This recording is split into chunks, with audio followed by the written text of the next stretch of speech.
My name is Blake Norwood. I work as a software engineer for a private firm in Middleton, Oregon. My shift runs from 9 a.m. to 6 p.m. Since my job doesn't pay a fortune and rent near the office is sky high, I had to settle for a house about an hour away from my workplace. The house I found was on the edge of town.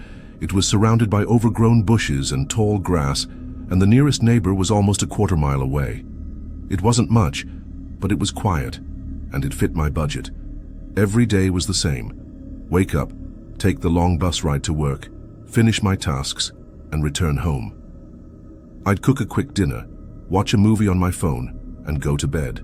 I'd been living there for just over a week when I first felt it, like someone was watching me. At first I brushed it off. Maybe it was just the isolation getting to me. But the feeling didn't go away. Even when I walked the road home in the evening, I felt like someone was following me. I would turn around and find no one, but I felt it. You can't fake that kind of fear. One evening, while taking out the trash, I saw my neighbor across the field. Her name was Mrs. Claremont. She was an older woman, rarely seen outside. I decided to ask her if she knew anything strange about the house I was renting.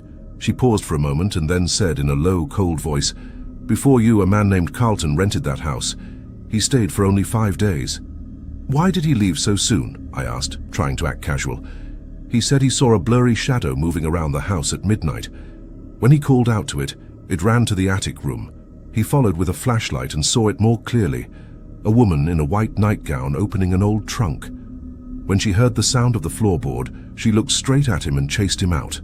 He came here terrified and left the next morning. I gave a nervous laugh. "Maybe he was drunk," I said. She didn't reply, just stared at me with a deadpan face and walked back into her house. That night I cooked dinner like usual and tried to shake the story out of my head. I figured maybe Carlton had a mental breakdown, or maybe he saw something explainable but panicked. I watched a movie and went to bed. Around midnight, someone rang the doorbell. I paused my movie and peeked out the bedroom window. No one was at the front door. It was raining lightly, and everything looked quiet. Probably some kids playing a prank. But then it rang again and again. I tried to ignore it, but I was starting to feel tense. I got angry and muttered, "Who the hell is messing around at midnight?" I opened the window and a cold gust of rainy wind rushed in. That's when I heard it, my bedroom door creaking open behind me. I turned around. There it was, a blurry shadow, just like the one Carlton saw, floating silently across the hallway and up toward the attic room. I wanted to scream, but no sound came out. I froze. My body didn't respond. I forced myself to shut the door, got back in bed, and covered myself with the blanket like a scared child. Nothing else happened that night. The next day at work, I couldn't concentrate. I decided I would speak with Mrs. Claremont again and tell her what I saw. But when I reached her house, it was locked from the outside. The windows were dark. It looked abandoned. That night, I tried to stay strong. I made dinner, avoided looking at the attic, and lay in bed pretending none of it was real. But I was wrong. Just after midnight, I heard it again. The trunk, that old trunk sound, a heavy wooden thump, and the creak of rusty hinges. I had to know. I picked up my phone and walked slowly toward the attic stairs. I climbed quietly, every step feeling like a drumbeat in my chest. I turned off the flashlight on my phone to adjust to the dim light coming from outside. The room felt colder now. It was raining hard. A flash of lightning lit up the attic, and I saw her. She was standing by the trunk, not blurry anymore. Her long black hair was wet, her white nightgown torn. Her face was pale and lifeless. But what chilled me to the bone wasn't her face. It was what stood next to her, Mrs. Claremont, or something that looked like her. She stood like a statue in the dark, her eyes locked on me, her finger pointing directly at my face. I dropped my phone. The screen cracked, and the flashlight wouldn't turn back on. She moved, one step, then another, coming toward me. I turned and bolted down the stairs. I tried to hit the light switch, but the power was out. I ran out into the pouring rain, slipping and stumbling across the wet grass. My heart was beating so hard it felt like it would burst. I didn't stop running until I collapsed on the road. Blackout. When I opened my eyes, it was morning. I was lying in my bed, shivering with a high fever. Two unfamiliar faces sat beside me, an elderly man and a younger woman. My other neighbors from the house far beyond the woods. They said they found me passed out in the rain last night and brought me inside. I was too weak to move. Once I felt strong enough to talk, I told them everything. The man listened quietly and said, "You deserve to know the truth." He told me the history of the house I lived in. Years ago, a woman named Lydia Maynard lived there with her partner, Douglas Venn. Douglas was known around town as a recluse, odd but quiet, but behind closed doors, he was a monster. One night, Douglas snapped. Nobody knows exactly why. He killed Lydia and hid her body in the attic trunk. Then, overcome with guilt or madness, he hanged himself in the same room. Since then, the house sat empty for years. Anyone who stayed more than a week saw her, felt her, sometimes even saw him. Even worse, the house next to mine, Mrs. Claremont's, was once Lydia's childhood home. And according to the neighbors, no one had lived in that house for over a decade. I couldn't believe it. I'd spoken to her. I saw her. I heard her voice. But they swore. No one lives there. That night, I didn't wait. My fever was still bad, but before sunset, I packed a small bag, called my parents, and left the house for good. I never went back. I don't care if anyone believes me. I know what I saw, I know what I felt. Sometimes when I walk alone at night, I still get that feeling that someone's watching me. And I wonder, did she ever leave? Or did I just bring her with me?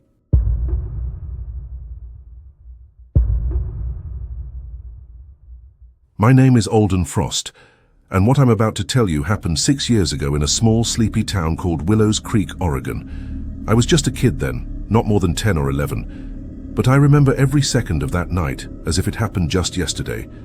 Maybe because you don't forget the kind of fear that changes your life. It was the middle of October, right in the heart of the rainy season. Rain fell hard that afternoon, thick and fast like silver nails from the sky. School let out later than usual because of the storm, and my parents couldn't come to pick me up. They were headed to a party an hour away in Yam Hill.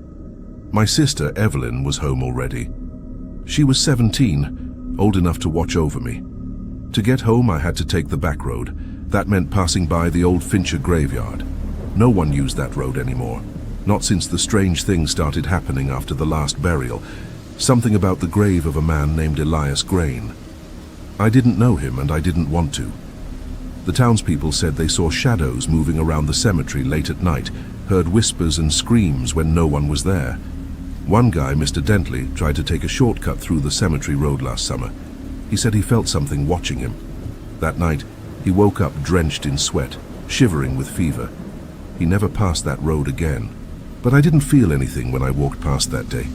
I kept my eyes low, boots splashing through puddles, and hummed the theme from my favorite cartoon to keep my mind off the creeping fog. When I finally reached home, soaked and cold, Evelyn had already made dinner, mac and cheese, our favorite. We sat across from each other at the dining table. I faced the hallway. She faced the kitchen window. Behind me was a tall, frosted window. Rain streaked down its glass like fingers dragging downward. Halfway through dinner, Evelyn froze. Her fork clinked against her plate. "What?" I asked. She leaned slightly to the side and stared at the window behind me. "Don't turn around fast," she said, almost whispering. "But there's someone outside, watching." I froze too. My heart dropped into my stomach. Slowly I turned my head. At first I saw only the rain, but then there it was, a shadow. Dark, human-shaped, standing completely still outside, its head tilted like it was curious or confused. I blinked. In that split second, it vanished. Evelyn jumped up and locked the back door. "Where'd you come from after school?" she asked. Her voice was sharp. I told her. I walked past the cemetery. She didn't say a word after that, just sat down and stared at her plate like it might tell her something. After dinner, we went to our rooms. She passed out quickly. I didn't. Something about that shadow had clawed its way into my mind. I turned off the lights, crawled under the blanket, and closed my eyes. But I couldn't shake the feeling that someone was watching me. I told myself it was just my imagination, but then I heard it, breathing, soft, cold, like someone exhaling right next to me. I held my breath. Was Evelyn playing a prank? I slowly sat up and looked around my room. No one. I was alone. Or I thought I was. I whispered to myself, trying to stay calm. Then, who's breathing? I lay back down, heart pounding, and turned to the other side of the bed. Just a glance, just to check. That's when I saw it. A shadow, lying beside me. It had no face, no eyes. Just darkness, shaped like a person. It didn't move. It didn't breathe. But I could feel its presence like ice pressed against my skin. I tried to scream. I opened my mouth, but no sound came out. It was like my voice had been taken from me. I don't remember falling asleep. I must have passed out from fear. The next morning, Evelyn woke me up. My room looked normal. The rain had stopped, and light pushed through the blinds. She asked if I was okay. I told her what I saw. She didn't laugh. She didn't call me crazy. She just said, "I think it followed you home." We never told Mom and Dad. Over the next few days, nothing happened. The shadow didn't return, not exactly. But at night, when everything is quiet, sometimes I hear breathing again, soft, cold, like something lying next to me. I don't turn to check anymore. I don't want to know if it's still there. Last week, something strange happened. Evelyn moved out 3 years ago. She's in college now. She called me after midnight, whispering through the phone like she didn't want someone to hear her. "Have you ever dreamed of the graveyard?" she asked. "No," I said, confused. "Why?" "I keep seeing it," she said. "In my dreams, always raining, always empty. Except there's something standing in the middle, watching me. I can't move." She went quiet for a moment, then said, "It's waiting for something." "What do you mean?" Evelyn took a shaky breath. "It's not just watching us, Alden, it's learning." Click. She ended the call. I haven't heard from her since. I've called, I've texted. No reply. And last night, I had the same dream. Standing in the graveyard, rain pouring, wind howling, something watching. Only this time it smiled, but it had no mouth. Just darkness. And I swear, when I woke up, my bed was wet. Not from sweat, but rainwater. And in the window on the inside, someone had written 2 words with a finger. "You blinked." I still don't know what it is, or what it wants, but I think I brought it here, and I don't think it ever left. I've had my fair share of strange experiences, some of them weird enough to keep me awake at night if I think about them too long. But the one that's always stood out the most happened about 15 years ago when I was house-sitting for a family member while they went on a 2-week holiday. The house wasn't anything grand, just a small semi-detached place on a quiet suburban street. It had 2 bedrooms upstairs, a little kitchen, a front room with one of those sagging, overstuffed couches, and a narrow staircase that always creaked like it was trying to tell you something. I didn't think much of it at the time. I figured it would be a quiet, uneventful week, a free place to crash, some peace and quiet, nothing more.